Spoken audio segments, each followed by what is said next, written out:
বাড়িয়ে 650 টাকা করা হয়েছে। বিধবা ভাতা 550 থেকে 650 টাকা করা হয়েছে। এগুলো কিন্তু এই যে 50 টাকা 100 টাকা বাড়ানো হলো, এরপরেও এই যে 650 টাকা আছে এখন, এটা হচ্ছে জাতীয় দারিদ্র্য সীমার আয়ের মাত্র 15%।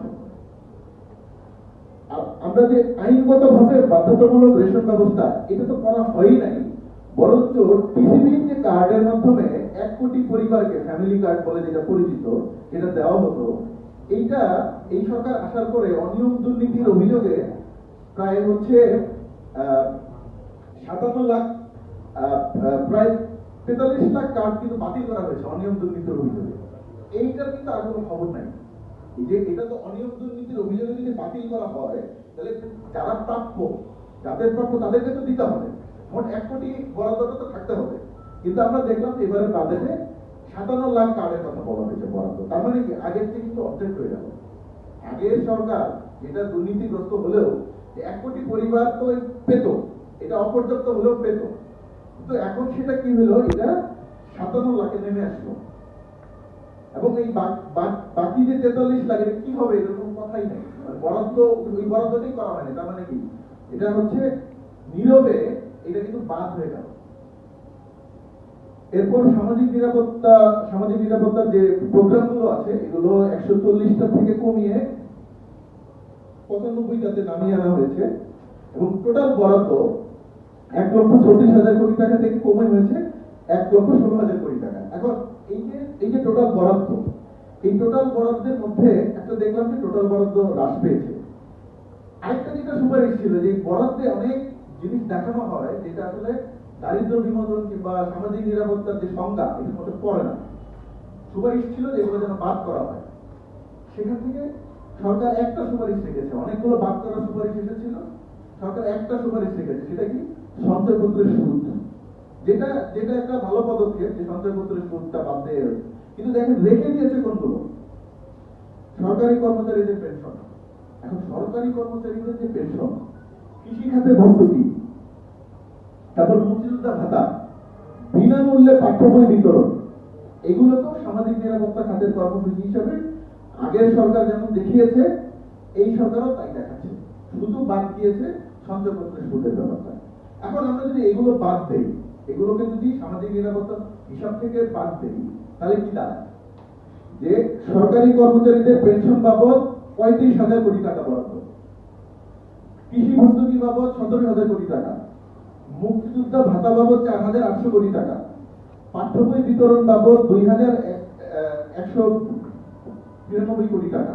এগুলো যদি আমরা বাদ দিই, এগুলো আসলে সামাজিক নিরাপত্তা খাতের যে আন্তর্জাতিক সংজ্ঞা বা মানে যে কোনো বিবেচনা, এগুলো আসলে সামাজিক নিরাপত্তা খাতের সাথে যায় না। এগুলো যদি বাদ দেই, তাহলে সামাজিক নিরাপত্তা খাতের বরাদ্দ ওই 1,16,000 কোটি টাকা থাকে না, এটা বরাদ্দ হয়ে যায় 57,000 কোটি টাকা, 57,457 কোটি টাকা। এইটা হচ্ছে জিডিপির 0.92%, মানে জিডিপির 1% না, যদি আমরা প্রকৃত বরাদ্দ দেখি। আমরা যদি দক্ষিণ এশিয়ার দেশগুলো দেখি, উন্নত দেশগুলোর কথা বাদ দিলাম, আমরা যদি দক্ষিণ এশিয়ার দেশগুলো দেখি, নিম্ন মধ্যম আয়ের দেশগুলো দেখি, তাদের সামাজিক নিরাপত্তা খাতের বরাদ্দ হচ্ছে গড়ে 3.8%। তার মানে দুনিয়ার অন্যান্য দেশ, বাংলাদেশের মতো দেশ এবং দক্ষিণ এশিয়ার দেশগুলো যা বরাদ্দ করে, আমরা আমাদের এখানে সামাজিক নিরাপত্তা খাতের বরাদ্দ 4/1 এবং সেটাও আমরা দেখলাম যে সেটাও তো ঠিকঠাক মতো বরাদ্দ হয় না এবং অনিয়ম দুর্নীতি থাকে। এই সরকার এসে, বৈষম্য বিরোধী আন্দোলনের মধ্যে দিয়ে এসে সরকার এসে আমরা দেখলাম যে সামাজিক নিরাপত্তা খাতের বরাদ্দ কিন্তু ভালো, কর ব্যবস্থাও কোনো পরিবর্তন দেখলাম না, সামাজিক নিরাপত্তা খাতের কোনো কাঠামোগত পরিবর্তন দেখলাম। অথচ সরকার বলছে যে সংস্কার খুবই মানে গভীর সংস্কার করতে হবে, সংস্কার করার জন্য তাদের অনেক সময় দরকার। আমরা কিন্তু কথাগুলো অনেকদিন ধরে শুনছি, কিন্তু সরকারের কাজে কিন্তু সংস্কারের ছাপ আমরা দেখছি না। একটা সুযোগ ছিল যে এই যে বাজেটে তার একটা রিফ্লেকশন করা, যেটা ধরেন এটার জন্য কোনো সংবিধান সংস্কার করা কিংবা বড় ধরনের রাজনৈতিক ঐক্যমত্য, এগুলো কিন্তু প্রয়োজন ছিল না। এটা কারণ সরকারের টাস্কফোর্সের রিপোর্ট, বিভিন্ন ধরনের কমিশনের রিপোর্টে অলরেডি এগুলো ছিলই, এবং এগুলো নিয়ে কেউ আপত্তি করতো না। সামাজিক নিরাপত্তা খাতে বরাদ্দ বাড়ালে কোনো রাজনৈতিক দল এটাকে আপত্তি করবে, এরকম কোনো আশঙ্কা ছিল না। কিন্তু আমরা দেখলাম যে আগের ধারাবাহিকতায় বাজেটে কর আহরণের কাঠামো পরোক্ষ কর নির্ভর রাখা হলো। শিক্ষা, স্বাস্থ্য, সামাজিক নিরাপত্তা খাতে জিডিপির অনুপাতে বরাদ্দ বাড়ানোর বদলে উল্টা কম হলো। আপনি দেখবেন যে শতাংশের অনুপাতে কিছুটা বেড়েছে, কিন্তু জিডিপির অনুপাতে হিসাব করতে হয়, জিডিপির অনুপাতেও হিসাব করে দেখা দরকার। দেখবেন যে জিডিপির অনুপাতে প্রত্যেকটা খাতে, সামাজিক নিরাপত্তা খাতে, স্বাস্থ্য খাতে এবং শিক্ষা খাতে জিডিপির অনুপাতে বরাদ্দ হ্রাস পেয়েছে।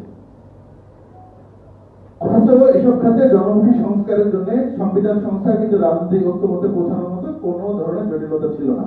সরকারের ইচ্ছায় বিদ্যমান তীব্র অর্থনৈতিক বৈষম্য হ্রাসে ভূমিকা রাখতে পারত, কিছুটা হলেও ভূমিকা রাখতে পারত।